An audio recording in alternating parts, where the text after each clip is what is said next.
Hello again, everybody, and welcome to the Saints Insider Postgame Show. It is Sunday night live here at the Caesars Superdome. We have just wrapped up the preseason, not just for the New Orleans Saints, but for the entire NFL. The final preseason game in the books. Our final score tonight, the Houston Texans 17, the New Orleans Saints 13. Kind of a nondescript game, if we're being honest. That's what you get in the third preseason game. We did not see very many Saints starters play. In fact, depending on who you count as a starter, Andres Pete played a little bit on offense. Brian Bresee played a little bit on defense. Jalen Smith, some of these guys who might be kind of quasi-starters, Alontae Taylor, but they didn't play for very long. Bresee and Taylor probably played the most, but most of the Saints players, they had 32 players, I believe the count was, who did not play at all. And that's what we got. We got backups. We got backups and third stringers. And the Saints lose their preseason finale 17-13. Cameron Dantzler of the Houston Texans had an interception on the final drive of Jake Haener on a fourth down play that sealed the deal for the Texans. And the Saints finished the preseason 2-1. So we've wrapped up the preseason. Go ahead and leave your comments and let us know what you think, your questions. And I'll be joined here shortly by Luke Johnson, Jeff Duncan, and Rod Walker here on the Superdome floor. They're doing interviews over there, and when they're done, they will stop by. In fact, here's Jeff Duncan going back to the locker room right now, so he'll be back in a few minutes. And in the meantime, let us know your comments.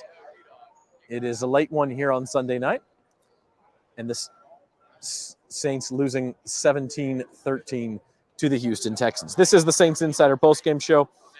Just going to read some stats here. And the Saints actually outgained the Houston Texans by 113 yards in this game. So final score a little bit misleading. Saints had 348 yards of offense. The Texans 235. Saints were 4.5 yards per play. Texans were 3.9. The game flipped really on a couple of special teams plays. Texans set up their first touchdown with a long punt return, had only like a 43-yard drive. And then later on, another short field. Saints turned it over on fourth down. I think that was Jake Haener's first series. It was a 4th and 2, and he came up short on a scramble. And so that set up like a 49-yard touchdown drive. And that was, that's Texans only scored 17 points. Those were 14 of them right there. So all in all, I don't think there's anything to be discouraged about for the Saints tonight. Jake Haener, I thought, did not look as good as he did the first 2 preseason weeks. He had a couple of really rough series in there. Started to get it going towards the end, but then he throws 2 interceptions in the final 2 minutes. The last one, forces it on fourth down, not really his fault. The one before that, quite frankly, not a good throw into double coverage. It was a first down play in the end zone, didn't need to throw that ball. And so Jake Haener didn't look as good. Jameis Winston started slow. He did have one real nice touchdown drive where he was 7 of 7. And that was really the story of the game from a Saints perspective. Look, on that drive, 2 of his completions were to Jimmy Graham. And Jimmy Graham's a guy we saw play quite a bit tonight. He made a 25-yard, just absolute jump ball. Give me that. Just outmanned his defensive back for a catch. And then did the same thing again for a touchdown a few plays later, a 3-yard touchdown catch. Kind of faked the dunk over the goalpost, which is his trademark. And, maybe he's saving that for the regular season. But I think what Jimmy Graham did after the health scare in L.A. last week and not playing in that preseason game, he really had to solidify his spot on the roster tonight. And I think he did that. I think Jimmy Graham was able to do that. He really owned the defensive back, both on the long 25-yard catch and then on the 3-yard touchdown catch from Jameis Winston. And that was the highlight of the night from the offense. Let's talk kickers. We got a little bit of a comment about the kicking situation. Blake Groupie. I tweeted this out that I'm a Blake Groupie now. That's Groupy, because I really think Blake Groupie's done enough to win this job. He missed the 60-yarder with 4 minutes left that would have made it a 1-point game. He missed it wide right, but he had the leg on it. He drilled a 50-yarder earlier in the fourth quarter. I think he's even with Will Lutz right now. And to me, if you're even with Will Lutz, why pay Will Lutz $2 million more a year? Groupie will be cheaper this year. He'll be cheaper in the future. And Will Lutz probably, you could trade him for a low round draft pick to a team that needs a kicker like the Denver Broncos or the Tennessee Titans. That's my opinion. We'll see what Jeff and Luke and Rod think here in a few minutes. But I think it's amazing how close Blake Grupe has made that competition when, you've got Will Lutz, who's been a Pro Bowler and is a established starter in this league. And here comes this undrafted free agent out of Notre Dame, and has had such a good camp that this is really going to come down to the wire. And that's of course the next line of thinking for the Saints is they are 48 hours away, less than that, from cutting this roster down to 53 spots. And who they choose as a kicker is going to be a big deal. And so comment here, the expectations in the next few days. And that's really what it's all going to be about. The Saints have tomorrow off of practice. They are scheduled to practice Tuesday, which is cut down day. In the past, they've canceled that practice just because it's a difficult day personally for a lot of guys. Their friends get cut. They don't know if they're going to get cut. People are in there cleaning out their lockers. It's just not a fun situation to practice on cut down day. So it's possible the Saints are off until Wednesday. And so it's going to be all about those cuts. We had on our Saints Insider podcast on Thursday, we kind of went through who we consider to be complete locks, like rock solid, going to be on this roster. And we came up with 38 names. And then the other 15 guys, about half of those we feel pretty comfortable being on the roster. And that leaves like 5, 6, 7 spots. And that was tonight was kind of the final audition for those spots. So one of them will be at kicker, offensive line, wide receiver. Question about the tight ends. I think Jimmy Graham made the roster tonight. I think Foster Moreau and of course the starter Juwan Johnson will be your tight ends. I think Lucas Crow will be on the practice squad. So let's bring in our first Saints insiders, Jeff Duncan, Times-Picayune columnist from the locker room. Jeff, 17-13 loss for the Saints tonight. They can't complete the perfect preseason, but honestly, I think this team at this point is just glad the preseason's over. Yeah, look, I think this game tonight was probably about less than a handful of roster spots being competed for. Otherwise, we saw how insignificant this game was in the grand scheme of things by how many regulars this team rested. Basically, just about everyone that's going to be playing in the regular season opener against the Titans was in street clothes over on the bench tonight. I think the kicking competition, we saw a little bit of separation probably tonight, and Jimmy Graham probably made the roster tonight. Those were the two things I took away. When you say the kicking competition, because we were just talking about that, Blake Grupe drills a 50-yarder right down the middle. He had the leg on the 60-yarder, missed it wide right. Did he make the roster tonight? No, look, I think he needed to do something spectacular to overcome or to overtake Will Lutz. And he really didn't. He had an opportunity there, I think, to make that 60-yarder. I still don't think that would have made up enough for him to overtake Will Lutz. I mean, I think Will Lutz, in the end, is going to win this roster spot, and the Saints are going to move on from Blake Grupe. And Blake Grupe will kick for somebody in this league. I think whoever loses this competition is not going to be unemployed for very long because both of them have kicked extremely well. But Grupe didn't do anything really to hurt himself, but he could have really made up a lot of ground if he makes that 60-yarder, and unfortunately for him, it didn't happen. I got to say, there was quite a bit of drama that you didn't expect. Right. All of a sudden, they bring Blake Grupe out for a 60-yard field goal try, and everyone kind of sat up in their chair and said, wait a second here, this could be make or break right here. Yeah, it was almost like the fourth quarter was all about Blake Grupe and this kicking competition, and Dennis Allen obviously wanted to give him a chance to make a splash there at the end. But look, it didn't come down to just that. I mean, these guys have kicked scores of kicks in practice every day. Everything's being evaluated and charted, every kick. And not only that, but I think we overlooked this a little bit, Zach. Their kickoffs are important, and Blake Grupe's leg strength is just not quite as strong as Will Lutz, and that's a factor in this competition. Is can you put the ball in the end zone consistently for touchbacks, or can you kick it to the 1 or 2 yard line consistently on kickoffs? And those things he has not measured up. Look, he could still win this job. I'm not saying he's completely lost it because there is, I think, a little bit of a salary situation that would factor into this competition. But I think knowing Dennis Allen, he's a conservative guy by nature. He's a defensive side of the ball kind of guy. The kickoffs matter to him. I think conservatively he's going to go with the veteran guy that has playing experience. Yeah, and that's Dennis Allen's nature. Like you said, there are teams out there that need kickers that don't have one guy as good as these two guys. Denver Broncos are one. Sean Payton has his eye on this competition. The Tennessee Titans cut Mike Badgley today, and so they're without a kicker on their roster. There's probably a slight temptation to kind of have a bidding war for a Will Lutz and say, hey, will you give us a 5th rounder? Will you give us a 4th rounder? Maybe that happens, but either way, it's possible that the Saints are facing one of these guys in a couple weeks with the Tennessee Titans. Yeah, like I think if it comes down to the Saints picking between the two, they pick Will Lutz. Now, if somebody comes to them and offers them a draft pick, Will Lutz has got value. He's kicked in this league, kicked at a very high level. He's got more value than Blake Grupe.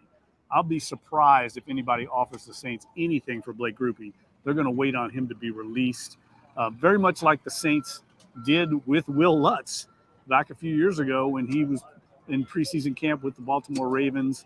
And, was never going to unseat Justin Tucker as probably the greatest kicker in the history of the league. The Saints waited. So they made the roster move and claimed him off waivers, and the rest is history. And I think that's probably what's going to end up happening with Blake Grupe. There's enough teams out there looking for a kicker, and he's been so consistent. And the other thing that's important with him, just being around him, if you talk to him, he's got a very level head on his shoulders. He's not up and down like a lot of specialists can be. And I think that's a great trait to have for a kicker. You mentioned Jimmy Graham. Let's talk Jimmy Graham real quick. We think he solidified a spot on the roster. How crazy? You covered the team a long time. I mean, this is a throwback tonight to see Jimmy Graham kind of outmanning these defensive backs and just saying you can't get up here and I can. It's a preseason game. I mean, look, we'll see if he can do it in the regular season, but it's pretty fun. Yeah, he definitely was the story of the night. The first quarter, he pretty much dominated. He was playing very inspired football. And make no mistake, I mean, the Saints, we're sending him a message tonight by having him play. I mean, he's the oldest guy on the roster. All the other 30-somethings were in street clothes over there. So that is basically the Saints telling him, you've got to go out and prove it that you belong on this roster. I don't think his episode, the bizarre episode, before that game last week against the Chargers helped his cause any. I think that's probably why he was out here tonight, is that made him a little bit more of a question mark to make the roster. But he answered it tonight. I mean, he made 2 spectacular catches and showed that 6'7" basketball body, that box out ability to make contested catches certainly is a value for this team. And I'll be surprised if he's not on the roster when the Saints open the season next week. Watching the Saints Insider Postgame Show here on NOLA.com. Check out our NOLA.com, our Saints on NOLA.com YouTube channel and subscribe to that. Hit the like button for us and also check us out on NOLA.com. Jeff has his 3 and out up, his 3 takeaways from the game. Let's talk quarterbacks real quick. I think both guys started slow, Jameis Winston and Jake Haener. Winston did have a real good drive, the drive with the 2 Jimmy Graham catches for a touchdown.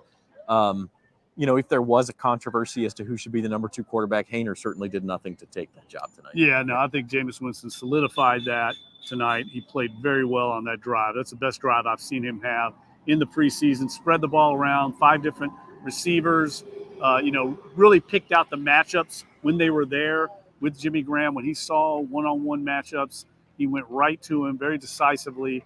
And Haener did not help himself in it. He had multiple chances tonight to drive this team to a victory. Couldn't get it done through 2 late picks. And look, that's to be expected. He's a young guy. He's trying to make his mark. He's putting probably a lot of pressure on himself. And I think in the end, Jameis Winston is probably the best call for this team with the experience he has. Hopefully they don't have to use either guy in a regular season game and Derek Carr stays healthy. But I thought Jameis Winston kind of solidified his spot as a backup. Yeah, good spot to kind of move on to the big picture. We'll have a Saints Insider podcast tomorrow, and we'll talk a little bit more about the 53-man roster cuts.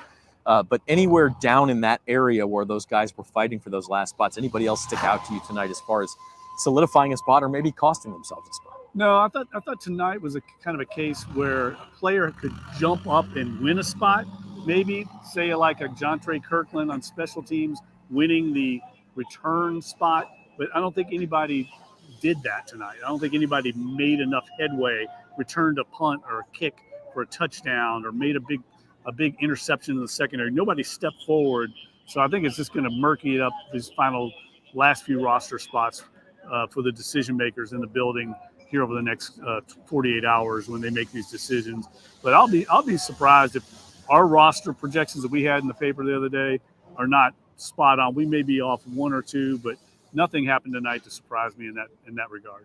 And as far as team-wide confidence as we head into the regular season now, and again, still a couple of weeks to go, and we'll talk more on more podcasts, but this team is confident, and a difference from the past few years, they're healthy coming out of the preseason. So every reason to be optimistic, I think, for Saints fans. Yeah, look, and I saw some things tonight that I liked. I saw Brian Brzee make some impact as a pass rusher. That's something I've been worried about. That was encouraging. The pass rush in general. Isaiah Foskey gets in the backfield a couple times. Yeah. The last few games, the pass rush has been much better. So that's been encouraging to see that. Now, whether that carries over, granted, it wasn't the starters getting that pressure on the quarterback. Those were backups against backups for the most part. But the Saints have always been able to dial up pressure with their defensive coordinator, Dennis Allen. He's one of the best in the business at getting exotic pressure packages. That's something I think they're always going to be able to manufacture. But overall, this team, I think you said the key word, they stayed healthy. For the most part, they're going to be going into that opener with probably almost all their regulars ready to play in that opener. And that's what you want to get through the preseason when you have a veteran team like that. And that hasn't been the case the last couple of years. They've had some guys get banged up, and they're about as good as you can get as far as health. He's Jeff Duncan. This is the Saints Insider Postgame Show. Appreciate you stopping by, Jeff. Yep. We know you got work to get to up in the press box, but we'll let you go. Yep, we'll see you this week. All right. So that's Jeff Duncan continuing along here on the Saints Insider Postgame Show, and we'll have Luke Johnson and Rod Walker stopping by here in a few minutes. Did see a comment there that Jake Haener and Lucas Kroll are not ready. I mean, look, they're not, and that's why I think those guys. Lucas Kroll certainly a practice squad candidate. You probably will see Jake Haener make the final 53-man roster. And the reason I say that is because the NFL has changed its rules after the NFC Championship game last year. If you remember, the San Francisco 49ers were left without anyone to throw the football, essentially, having to send an injured quarterback out there in Brock Purdy to hand the ball off. And the NFL is found a way around that situation. If you have a third quarterback on your active roster, you may declare him inactive on game day. You have to declare 5 players inactive on game day. He can be one of those. And then if both of your other quarterbacks are declared unhealthy by the medical staff, that third quarterback can be called into active duty so that you're not left in a situation like the San Francisco 49ers were in the NFC Championship game. And so most teams, if not all 32 teams in the NFL, are going to carry 3 quarterbacks on their 53. And so, if you're the Saints, like, yes, Taysom Hill can play quarterback, and he's a security blanket. But I think Jake Haener probably better than a lot of the third-string quarterbacks in the league. And so you don't want to put him on the practice squad and expose him to being picked up by another team. So I do think Jake Haener will be active. Look, if all goes well, Jake Haener is not going to play a single solitary snap in the regular season. It's going to be Derek Carr 99% of the time, and it'll be Jameis Winston if Carr gets banged up for a play, or if an end-of-game kneel-down situation, if it's a blowout, something like that. But ideally, if you're the Saints, you want Derek Carr taking every meaningful snap this year, and Jameis Winston would be next in line. So that was decided tonight. And just looking at some stats here, Haener finished 17 of 38 in this game for 172 yards.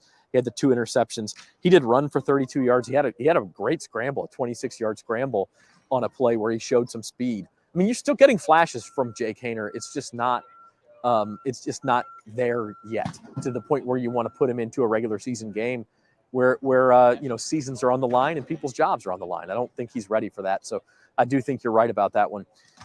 Some breaking news: the Texans do name C.J. Stroud their Week 1 starter. Not a huge surprise. Obviously, they were gearing up toward that. He was playing with the number 1 offense, and he did have his first touchdown pass of the preseason tonight against the Saints, playing against the Saints' number 2 defense, mind you. The Texans' number 1 offense went 3 and out on their first drive, so that's a win for the Saints defense. Then their second drive, they got the short field thanks to a long punt return, got set up with only a 43-yard field, and it was a touchdown drive for C.J. Stroud, ended with his first touchdown pass of the preseason. So some good, some bad there for the Texans offense, and they do name C.J. Stroud their opening day starter. Stroud he was 2 of 4 for 16 yards and a touchdown. Just not a lot to go on there. Davis Mills then came in for the Texans. He was the one sacked 3 times. Texans really didn't do a lot on offense throwing the ball, only 104 yards. They did have 131 yards on the ground, over 4 yards a carry. So maybe some concerns for the depth of that defensive line in stopping the run. But for the most part, I think a good day for the defense. Comment was concerns on special teams. Look, I think the kicking game is in good shape, and that's going to be your primary focus. I think the punt coverage and kick coverage is generally pretty good. You got to remember that a lot of starters are not out there. I could see some small concerns on kick coverage. They've given up a couple of big returns in the preseason, and you're not going to throw a lot of starters out there, so I definitely can see that aspect of it. But it's, yeah, I think it's a minor concern, if nothing else. Looks like we got another comment coming in here. Andres Pete played tonight.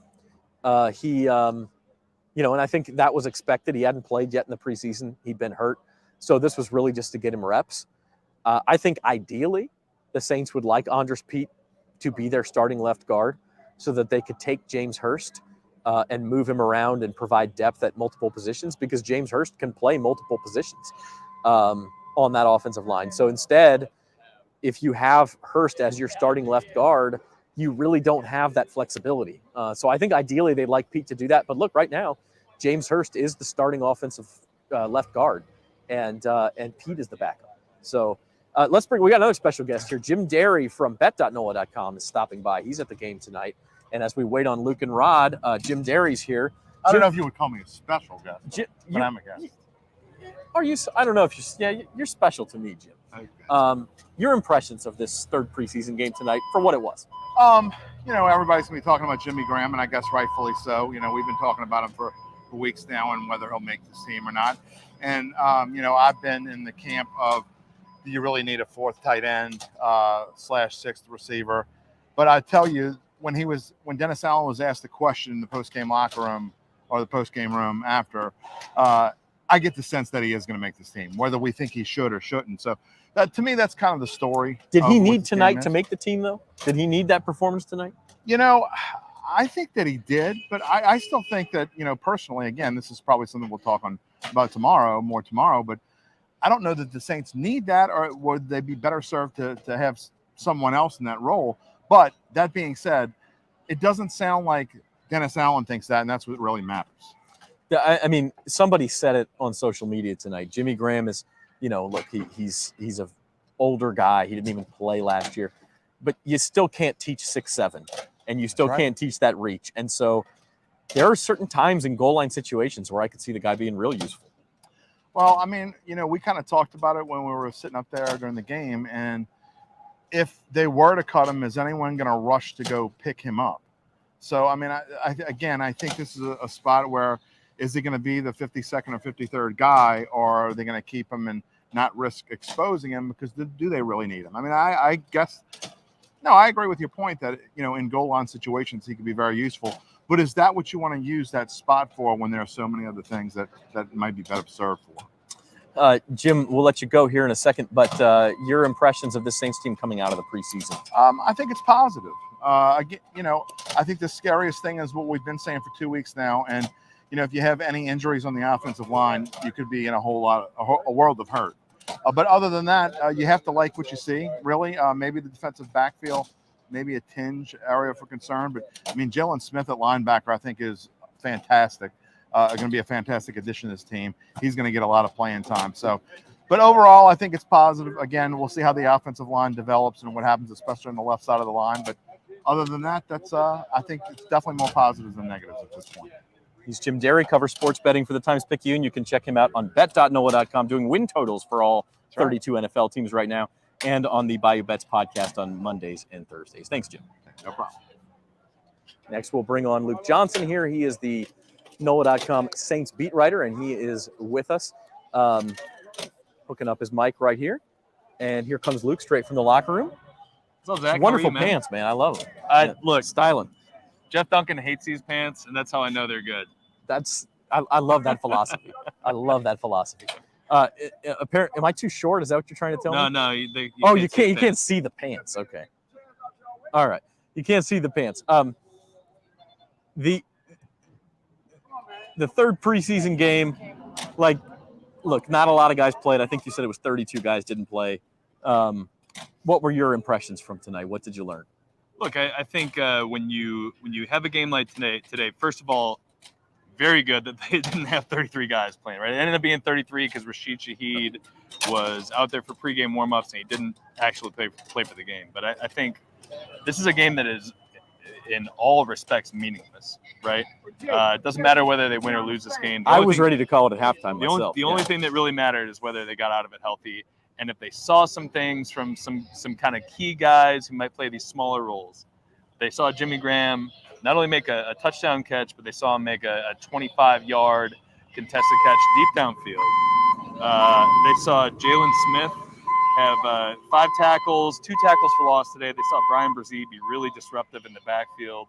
Isaiah Foskey even contributed. That's really the first time we've seen that out of him in the preseason. So, look, they are healthy. They got the contributions from the guys they needed to get it out of, and they got out of here having their 22 starters ready to go for week 1. We talked briefly to Jeff Duncan about this. Did Blake Grupe do anything to win the job tonight? If he has that 60-yard attempt that goes wide right, maybe that would have done it. I don't know. No, I don't think he can make that decision based off the one kick. I mean, it would have been a helpful data point, right? But I think the competition to me still is 2 guys that have had very even camp because they've both been really successful, and I think I'm really hard pressed to see them go with the unproven commodity in Grupe rather than the guy they've seen do it over and over and over again. I know he hasn't done it the last 2 years. He was hurt in 2021 and then had a really down year in 2022. But I think he's back healthy and he's shown that he's back to being the Will Lutz we kind of know. It would be surprising to me to see them keep Blake Grupe over Will Lutz, but you never know. I mean, it could be a money thing. It could be they might feel better about the rookie here. I just don't know if that one game is going to be the thing that tips the scales in his direction. Yeah, I mean, look, Blake Grupe doesn't cost you hardly anything, and maybe you get a low-round draft pick for Will Lutz, but you're going to cut a multi-time Pro Bowler. That's a tough decision to make. Yeah, it's. Look, I think they're in a good spot decision-making wise, right? I think they have 2 good options at kicker, and I think as we've discussed before, this is a team that you can imagine playing in a lot of close games. They need to be good at that position. They can't just go into the season with an answer they're just feeling okay about. So I think it's good that the competition has been solid there. I would just have a hard time imagining taking the proven guy and jettisoning him elsewhere so you can bring in the rookie to take over that spot. Last question for you, Luke. Cutdown day is Tuesday. Did anybody make this team tonight or cost themselves a spot? Nothing really stood out to me, but what did you see? Yeah, I just think some guys just really solidified it more than anything. I mean, the Saints are obviously going to pour over this film very, very closely, much more closely than I was watching it tonight. And they're going to look for what guys were doing on special teams, and they're gonna find these small little details and make the difference in roster spots 52, 53. Whereas for me, I'm just seeing, okay, Jimmy Graham is making good plays in the ball. He solidified his spot. Jalen Smith solidified his spot to me. I thought Ike Yadam had a decent game. I know he gave up the touchdown catch, but he's somebody who's going to play a crucial role in special teams, and he's also going to be able to fill in a corner. I just thought that the guys that we've been feeling pretty good about, I feel great about going into Tuesday. All right, we'll let Luke get back to work. We've got a lot coming for you this week on NOLA.com, but Luke, thanks for stopping by. My pleasure. All right, Saints Insider Postgame Show continues. We'll have one more guest here. It'll be Times-Picayune columnist Rod Walker. Check us out on the Saints on NOLA.com YouTube channel. Hit the subscribe button. Give us a thumbs up. Let us know that we're doing a good job. Comment or question for Rod, feel free to leave that too, and I'll get to those. Rod Walker, Times-Picayune columnist, was just in the locker room. Jameis Winston at the podium tonight? Yeah, I was actually in the locker room. So you were in the locker room, didn't see him. I'm not okay. sure what he talked about. Well, let's start there, though. I think Jameis had a good night. He started a little slow, but had a real good touchdown drive. And any talk, I think, about the number 2 quarterback is put to rest. Yeah, and I didn't really think that was much to that talk anyway. But yeah, he was efficient. That's what you want to see. I think the Saints. I've said this throughout training camp. I mean, I think the Saints locker room arguably has the two best quarterbacks in this division. Obviously, we don't know how good Bryce Young is going to be at Carolina, but I think, Jameis as a backup, I think is a pretty good option that I think most teams in the league don't have. So I think that, it bodes well for this team. You want to have depth at every position, and that's a position I think they have to feel good with what they have there. Probably his two biggest plays, a 25-yarder downfield and the touchdown pass, both to Jimmy Graham. You could almost hear it in the crowd. Like, what year is this? I mean, it's just such a blast from the past, but it's fun to watch Jimmy go to work. It was, and you could tell that Jimmy was having fun as well. He didn't actually – I was hoping we got a chance to talk to him tonight, just get his reaction to it. But I think that was the loudest cheer of the night is when he caught that first pass, and, he got up pumping his fist, and, he was just really excited to do that. Then he scored a touchdown and fakes the dunk over the goal post, which obviously drives people in the Superdome crazy to see, gets them excited. So it was a good night for Jimmy Graham. And that tight end room is really – looks really good with Juwan Johnson, Foster Moreau, and Jimmy Graham. So I think the Saints have done a really good job with the depth at that position too. Yeah, and really just to ask you your overall impressions of the night. Saints lose this game 17-13. I think they showed they have a very deep team. They did not play 33 guys tonight who are all going to be significant contributors, and we're still right there with the team that was playing its ones for a couple series and its twos for a good half of the game. Yeah, and that's what this league is about, depth. The Saints have, for the most part, they've got through this training camp pretty healthy. They no major injuries. When the season starts, all those guys should be here. So you may not even need this depth, but just to have it is, that speaks volumes for this team and what they've put together in assembling this roster. Anybody, I asked Luke and Dunk this also, but anybody in that 51, 52, 53 spots with cut-down day looming helped their case tonight, hurt their case tonight? What stuck out to you? I don't know if anybody did enough to make the team, but I do think I thought John Trey Kirkland had some good play, some moments in the game where he played well. He's the guy that came in here late. He wasn't here at the beginning of training camp. They signed him, and I thought he did well. I think Jalen Smith continues to shine. But he's the guy that's going to make this team anyway. They needed a linebacker, and they have him as a third guy. So I think you like what you have in him as well. Yeah, so the preseason's over. They're healthy. You mentioned that. This is a team that has basically all 22 starters are going to be ready to go on September the 10th against the Titans, assuming no setbacks in practice. Not that can't happen, but at this point you think they're looking pretty good. What's your outlook after the preseason? Are you more or less optimistic than you were, let's say, on July 31st?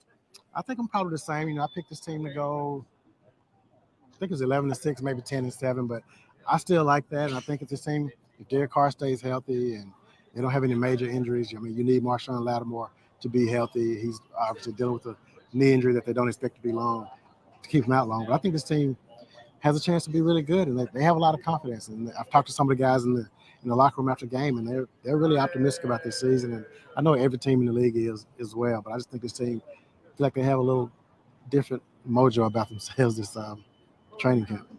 All right. I think that'll do it for this edition of the Saints Insider Postgame Show, our final preseason edition. We'll be back with you with a regular Saints Insider podcast tomorrow afternoon. I think we're looking at 3 o'clock for that live show, and then it'll be available on Apple Podcasts and Spotify and on our YouTube channel after that. So check that out when you get a chance, and we'll be back with the postgame show September 10th after Saints Titans right here at the Caesars Superdome. That's Rod Walker, Times-Picayune columnist. I'm Zach Ewing, and we'll let Zoe take us home with the outro. It's been a late one. It's been a good one. That's a wrap for the preseason.